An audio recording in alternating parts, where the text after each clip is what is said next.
2R efficiency unit, $875. Marseille, 1Y, one-bedroom unit, $780 a month. Approved the following new leases. Edelweiss, 3K, one-bedroom unit, $800 a month. Grenoble, 3B, one-bedroom unit, $825 a month. Marseille, 2U, one-bedroom unit for $80 a month, probably $800 a month. Looks like a typo. Nottingham, 3M, efficiency unit, $695 a month. Interlaken, 1F, one-bedroom unit, $950 a month. Nottingham, 3Y, one-bedroom unit, $825 a month. St. Moritz, 1B, one-bedroom unit, $850 a month. Bordeaux, 3Y, one-bedroom unit, $695 a month. Heidelberg, 1T, a two-bedroom unit for $1,200 a month. Interlaken, 1N, one-bedroom unit, $750 a month. Bordeaux, 2T, a two-bedroom unit, $1,350 a month. Marseille, 2L, two-bedroom unit, $1,200 a month. Yorkshire, 2C, one-bedroom unit, $850 per month. Edelweiss, 1C, a one-bedroom unit, $895 a month. Marseille, 3B, two-bedroom unit, $1,050 a month. Approve the following sales. I do not know anything, just to pre-do this, about estoppel or anything. So I'm just reading the report. Heidelberg, 3Y, a private sale, one-bedroom unit, $58,000. We will recover special assessment of $4,334.28. Nottingham, 1P, a private sale, four-bedroom unit for $120,000, no estoppel. Marseille, 3F, a private sale, one-bedroom unit, $64,500, no assessment due. Interlaken, 1Q, a private sale, one-bedroom unit, $55,000. We will recover special assessment of $4,445.43. Grenoble, 1F, a private sale, one-bedroom unit, $51,000, no estoppel. Other transfers, Grenoble, 1J, approved transfer of title from owner to family trust. Zurich, 3F, approved transfer of title from owner to family trust. Disapprove the following applications. Permanent occupancy application for Zurich, 3Q. Annual lease application for Marseille, 3B, two-bedroom unit. Respectively submitted from Francis Mazzaro, Chairman. Do I have a motion to accept the sales and lease? Actually, Colette, you mentioned that you think that one of the items is a typo. So shouldn't we table that, have Francis look at it again and get that corrected number? I suggest we approve it, and we can always correct that one item. Yeah, it just looks like a zero was left off. If you look at all the others, I mean, It could be 780, could be 880, could be 800. I suggest we approve it instead of going over the whole thing and just make the correction, and we can send the correction to the board members. I shall move. So we have a move to accept by Mark. Do you have a second? I'll second it. okay, Colette Goslin, yes. Francis, not here. Mark Richmond? Yes. Sandy Best? Yes. John Labriola? Yes. Gerald Merrill? Yes. Marvin Tilley? Yes. The motion was passed by unanimous vote. Thank you. Item number 9. Marvin, I'd like to make one statement in reference back to my report. Sure. In view of these pending financial problems and the intricacies thereof, we are very aware of what this means to everybody in this village, regardless of your status, financial that is. I want to assure everybody here, and for all those listening on TV, that we have been working assiduously. Dick Goodhart always asks me what big words mean. Dick, for you, that means hard. We've been working hard to make sure that this all comes about. And as the treasurer and being involved in this to the nth, I want to tell you how hard our office has worked. Jason, Chad, and particularly Grace, our secretary, who's put in a monumental effort to help us bring about an appropriate financial methodology that doesn't leave us strapped. And I think they deserve lots of credit in that regard, and I want that known. Thank you. Thank you, Mark. Item number 9. Last month, a question was raised as to the proper wording of our motion directing our attorney to petition the DBPR about the issue of whether a security camera installation constitutes a material alteration. Our attorney, Dennis Eisinger, sent the association a letter dated December 3rd with reference to the DBPR filing, in which he stated, quote, "We are not petitioning whether those cameras were properly approved and installed." And by those cameras, he's referring to the existing Zurich building. The board members have that letter in their package. In order to have our directive be more in line with the actual petition to the DBPR, he recommended that we restate the motion. So, I move to authorize the law firm of Eisinger, Brown et al.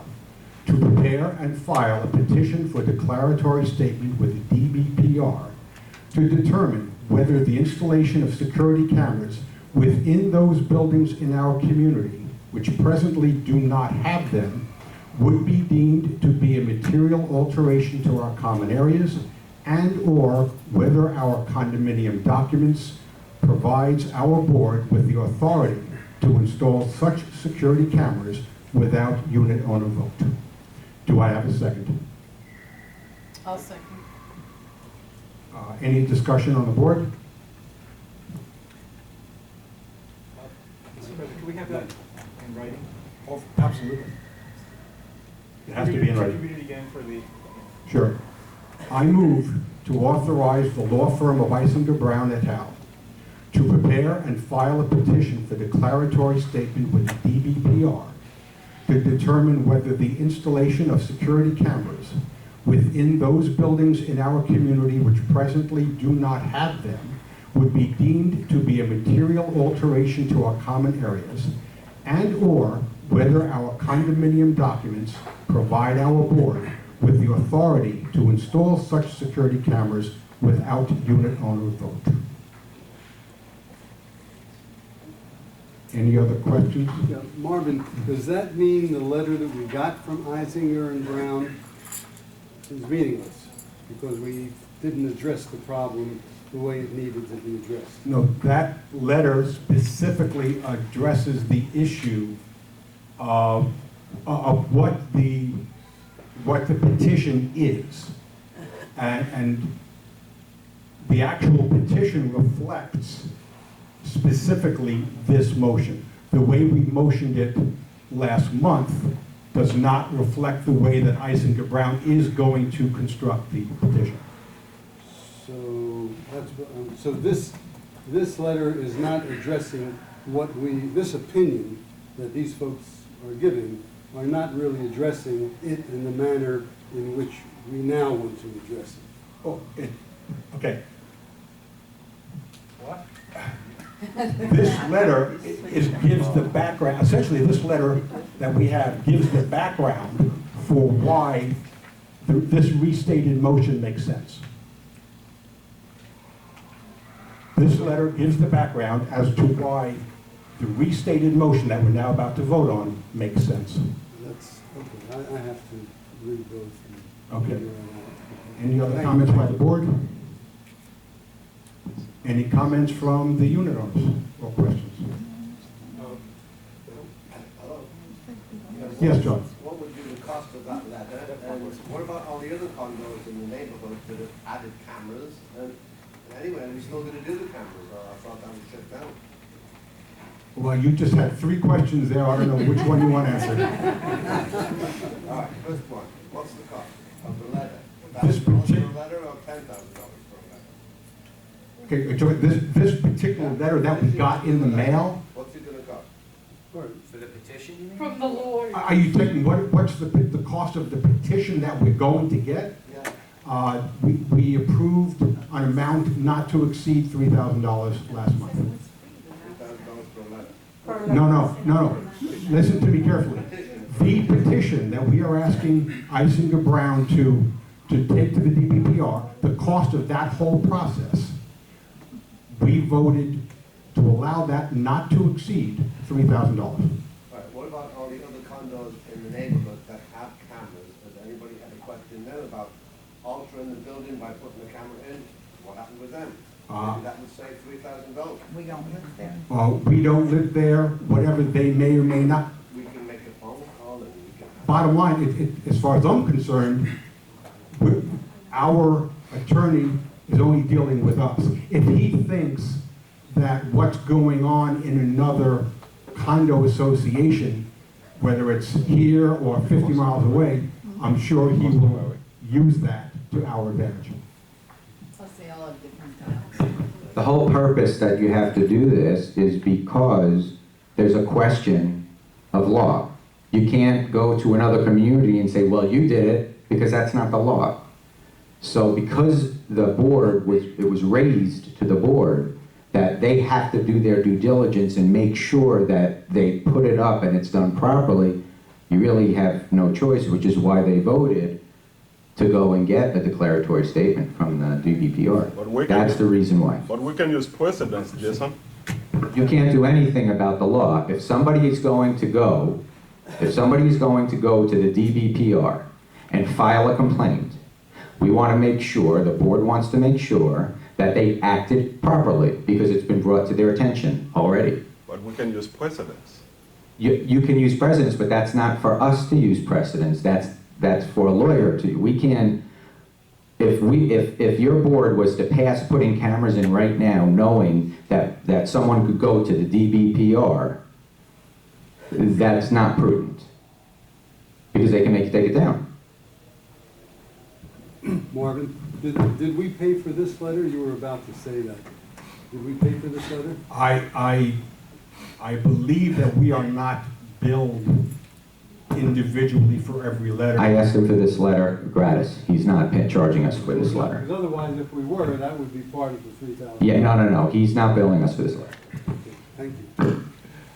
Any other comments? Yeah. There's a lady Oh, with sorry. a blue shirt. I don't know how the cameras are they wiring to the building? We're not dealing with the cameras per se. We're only dealing with the attorney filing to the DBPR for a declaratory statement. Okay. Yeah,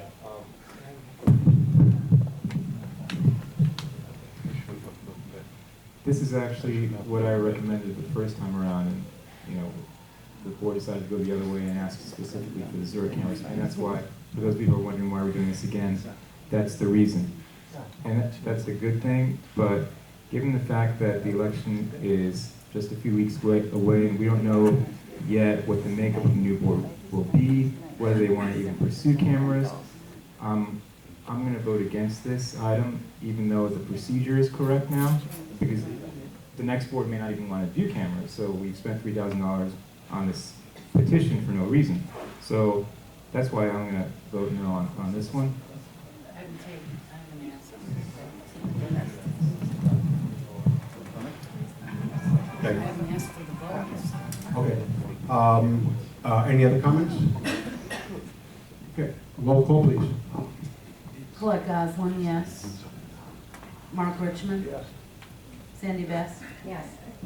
John? No. Jerry Merrill? Yes. And Marvin Hill? Yes. Motion passes 5-1. Okay, next item is smoking restrictions. As I mentioned in my opening remarks, we have received several. What happened to the number 10? Oh, I'm sorry, vote to change registered agent. Could you please set up on that one? Yes, your current registered agent is Christopher Trapani. Your registered agent, for those who aren't aware, they receive all legal notices, everything, and then they forward them on. Since we're using Alliance for your collections, virtually 99% of all of things that come into the registered agent's office is from foreclosures, from collections, having to do with the collection process. Since Trapani is your registered agent, all that 99% of stuff that he's getting, he's charging you to send it over to Alliance.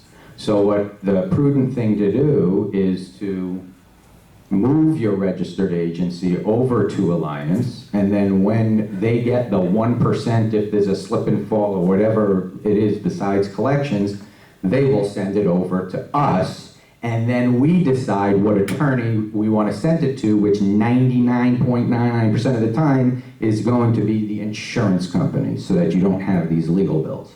So that's the purpose of putting this agenda item on. May I have a motion, please? Yes, I'd like to make a motion. I'd like to make a motion to remove Christopher Trapani's law firm as registered agent for International Village Association, and to hire Jared Block Esquire of Florida Community Law Group to be our registered agent. Do I hear a second? Do I hear a second? Is that, who is that? Is that Alliance? Is that what that? I mean, Yeah, that's a new name. He actually works in conjunction with Alliance, and I was just gonna make sure, I think it's better for you to motion Alliance Yeah. Sure. than to motion All right, Jared. Right. Yeah. Okay. I'm going to change that to making a motion to remove Christopher Trapani's law firm as the registered agent for International Village, and to hire Alliance to, are they of the Florida Community Law Group? No, leave that out, just Alliance. We're going to hire Alliance. Just Alliance. Just Alliance, to be our registered agent. Thank you very much. May I have a second on the restated I said. motion? Seconded by Jerry. Any discussion on the board? Yes. I got two questions, Jason. Yeah. Can a registered agent be the recipient of the funds thereof? In other words, do you have to have a different registered agent than the company that's doing the collection? No, because it's the same thing as Trapani being your registered agent, and you also use him as your litigator, so it's the same I thing. don't understand. Yeah, that's what I'm explaining, it's the same, it doesn't matter. With an LLC, you have to have a registered agent who is not part of the LLC. It's a separate and distinct entity. That's why I'm asking the question. Yes, it's no issue, they do it with all their communities. Second question. Sure. Why have we waited so long to do this? Because they wanted to wait for us to pay their Alliance. What ends up happening, remember, they laid out about $50,000 or 60, whatever it was, to stop the bleeding with Trapani. They paid your October, November, or November, December, January bills, whatever they were. And then, throughout the course of their collections over the year, you didn't have to pay because they were just taking a percentage of what was statutorily owed to you. Once they finished that, that's when they said, look, we'll be your registered agent. It's a lot easier, and that's why we did it. Because we just paid off that well, they paid it themselves by collecting, but that was just paid last month.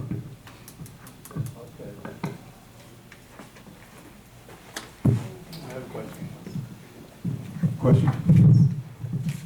My only question is because the word hire was used in the motion, and Alliance is already under contract with us, so does that word hire mean that we'll be paying them something extra to do this for us?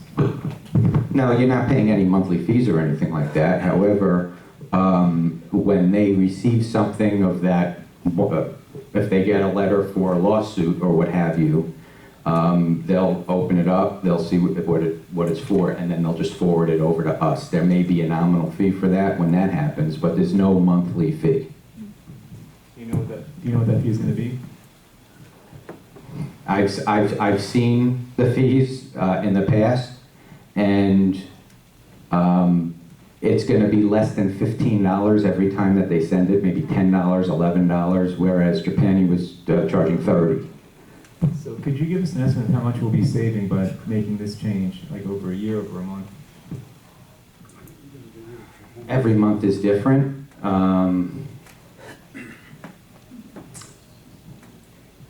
There's a potential of anywhere between $500 to $700 a month, which is one of the reasons why we've decreased that line in the budget. That's 6,000 to 8,000 round Yeah. numbers. That we're saving. Yeah, Yeah, by doing this. and you see it in the reflection in your budget numbers. So it's just recontracting with them, isn't that it? Well, we're not even really recontracting, it's just basically taking it away from one who's not doing the collections Right. and who's just simply charging you to send it to them. Well, he's concerned about the word hire. Doesn't matter. Use the word appoint if you want to use the word appoint. We're not hired, you don't hire. No, you, Special representative. so you're appointing him or using him as your attorney. Can I make that friendly amendment to change it to Sure. to hire to appoint? You want me to read it again? What? It's a I have friend- it in the law. You have it, change it to a point.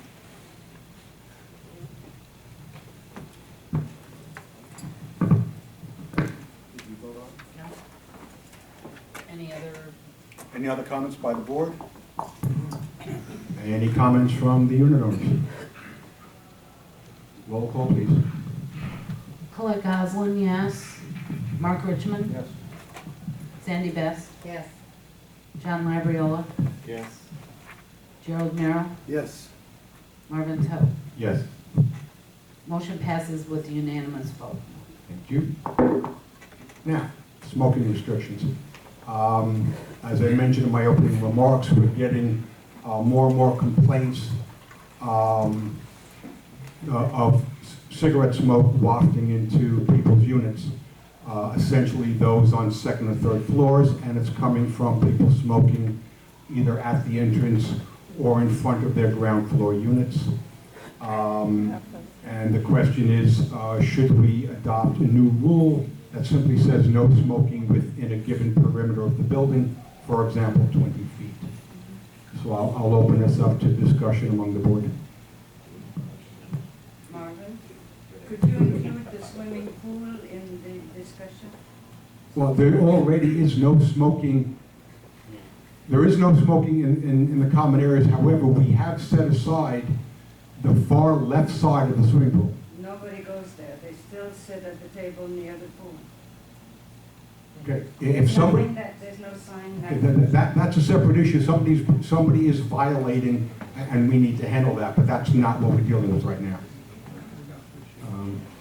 So, any comments from the board of establishing a perimeter? Could they go to the park? Yeah, we're only talking about, the question is, can a smoker go to the park?